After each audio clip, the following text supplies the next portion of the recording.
Hello and welcome to my studio. In this video I'm going to show you how I made this picture. The techniques involved in making an image like this are more to do with staging than lighting, although light position does have a profound effect on the final image. This type of photography also requires the absolute minimum of post-production, simplifying everything. And in this video I'm going to show you exactly how I did it. Okay, so on this table I have set up a couple of retort stands. I'll come back to those in a moment. And in the centre here I have this baking tray.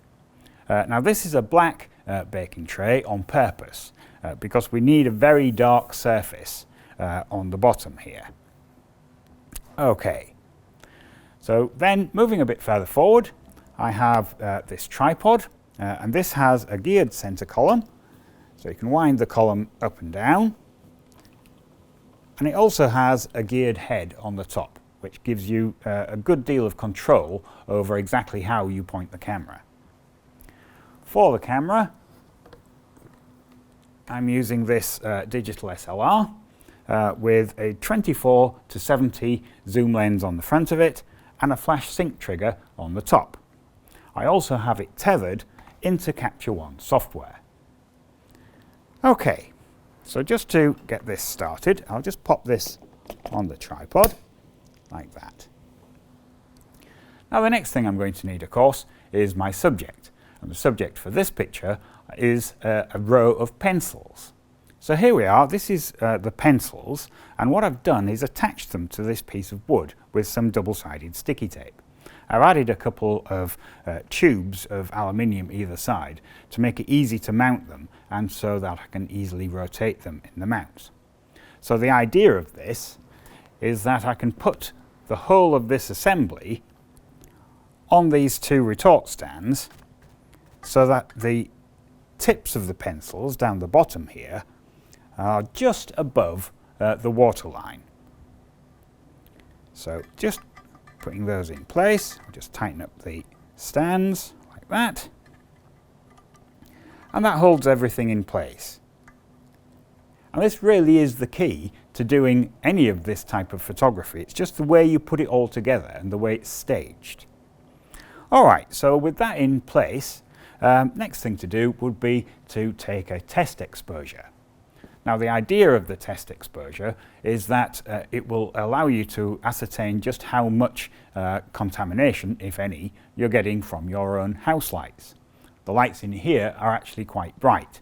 Therefore, I'll need to probably adjust the camera settings to get rid of the effect of these lights. So what I'm going to do is just turn the camera on, like that. That's now being recognised by the software, and you can see here the settings that I have on the camera. So I have an ISO of 100, a shutter speed of 1/50th of a second, and an aperture of 2.8. So with these settings I'll just grab an image. Okay, and you can see from this image that we're actually getting a reasonable picture at those settings, which is not what we want.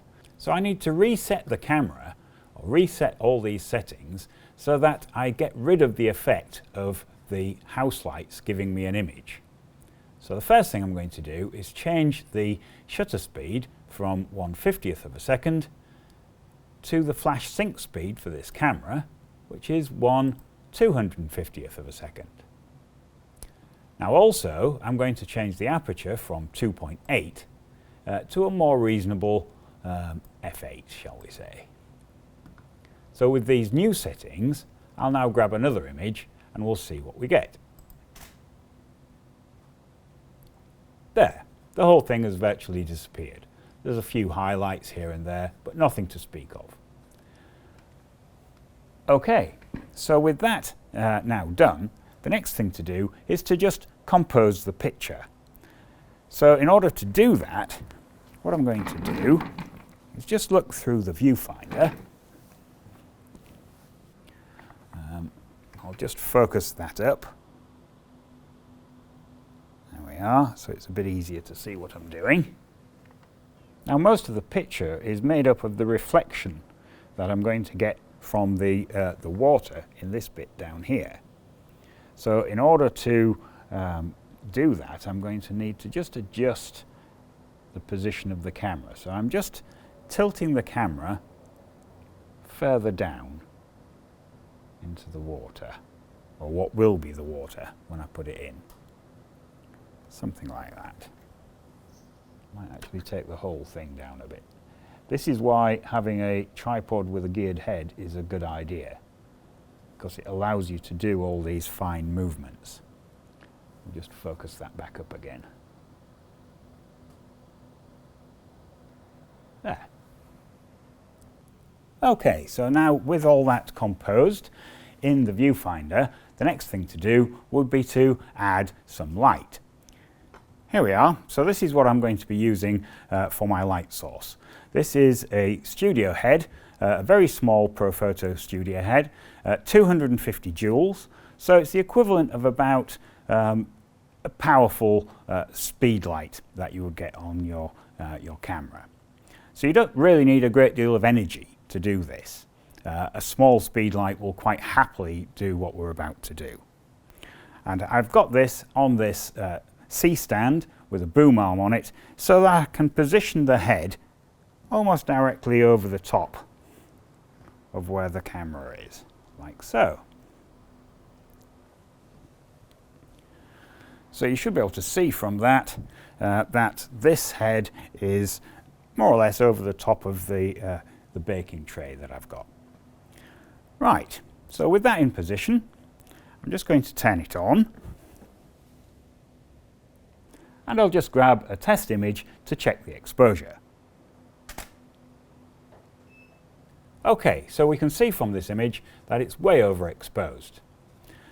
There again, this was on full energy, so that is the total of 250 joules. So what I'm going to do is turn that down by probably 3 stops. Not forgetting that every time I take a stop of energy away, I'm halving the previous energy level. Let me show you what I mean. If I take this down by 1 stop, like so, we grab another image, that won't have made a great deal of difference to the amount of overexposure. But what I've actually done is taken half of the energy away. So where it was 250 joules, now it's 125 joules. So let me take another stop off. We'll grab that again. There we are, and it's starting to have an effect now. You can see the difference, especially over here on this side. So we've gone from 125 joules to something like 64 joules. So if I take another stop off, like so, that will now have gone down to 32 joules. And it's starting to come into range. So yet another stop off, and that will come down to 16 joules. And at that level, we're actually starting to get there. I just move the cursor across these, and you watch the numbers at the top of the screen here. When it gets to 255, which it's doing on the white one, that is saturated. So if I take another stop off now, like that, I'm now at 8 joules. There, and that's about right. So in total I've taken 5 stops off from where we started from, which has taken the energy required down from 250 joules to about 8 or thereabouts. So that you can easily get out of a small flash gun, speedlight. Okay, so with that little exercise now done, I think it's time to put some water in the tray here. So I'll just pour this in quite gently.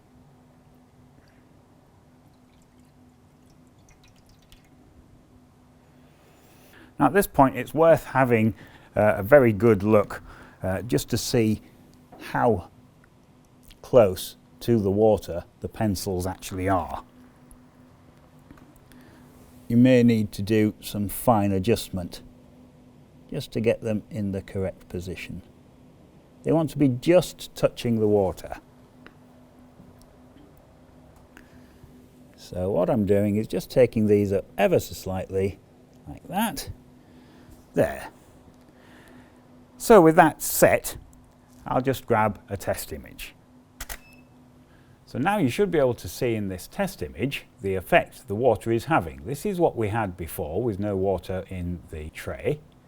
And this is what we've got now, which is okay, but these could be a little more saturated. So the way to do that is to reposition this light. So instead of having it directly over the top like it is now, what I'm going to do is move it further towards the camera. I'm just going to turn that round a little and down. So it's more of a inline flash. Something like that. I'll just move that round so it's lining up properly. Now I have moved it obviously, so the exposure will be now slightly different. So I'll just grab an image to check that. So what's happened is we've ended up with slightly more exposure on here than we had before. This is what we had before. This is what we've got now. So I'm just going to take another stop off that just to start with, like so. We'll give that another try. There we are. Now the highlights in the reflections here are caused by the angle that this light is at. And that is precisely what I want, because when we make a disturbance in the water, it will disturb this reflection. So, to make the disturbance in the water, what I'm going to use is this squeegee, but you can use virtually anything, but I find this will fit the baking tray quite well. So I'm just placing this at the edge of the baking tray here, and with that I can just move the water around just to give me a little bit of disturbance. So just with a small amount of disturbance on there, we'll just grab an image. There we are, we're starting to get there. Now you can see in here the effect of those highlights. You now have a coloured highlight on each pencil. And that is purely down to the position of the light. So we'll grab a few images and see how we go. So just moving the water around ever so slightly with a squeegee. Grab an image.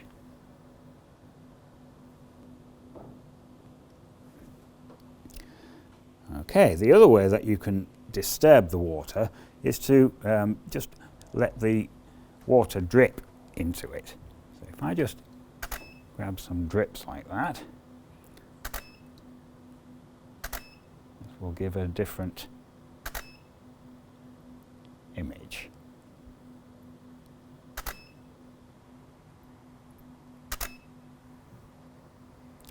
Okay, so with those images now captured, it just remains to go through, select which one I want, and go into Photoshop for the absolute minimum of post-production.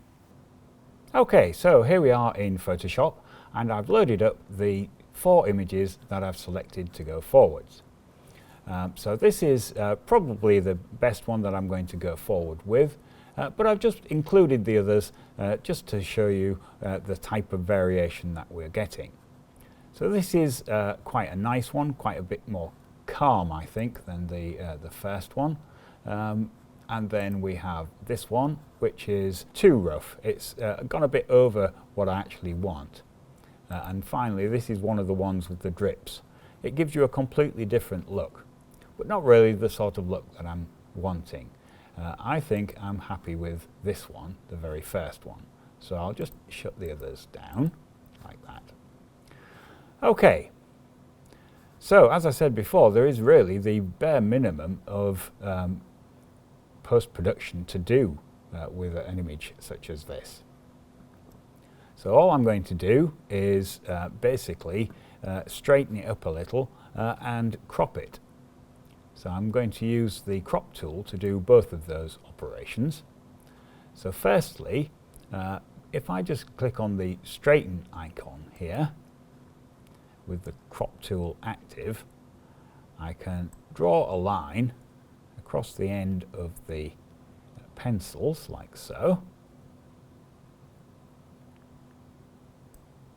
There.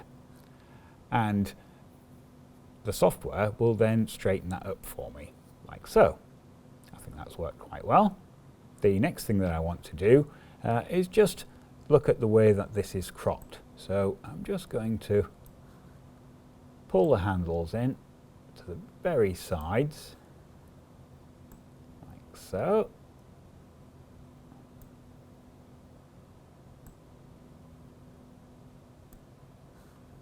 There, and I'm going slightly onto each pencil because then it will appear as though they go on longer than they do. And also I'm going to take out quite a lot of the top because the bit which is interesting is the bit at the bottom here, I think. Okay, there, I think that looks reasonable. So with that done, I'll just click on commit. And there we have it, a reasonably straightforward way to produce some photo art. The lighting was simple but effective, and the real trick to the image was the way it was staged and put together. All in all, I think that's a very good result. Okay, well, I hope you like watching the way I make these images, and if you like watching these sort of things, do click on the other pictures as they appear, and don't forget to subscribe. Thank you very much for watching.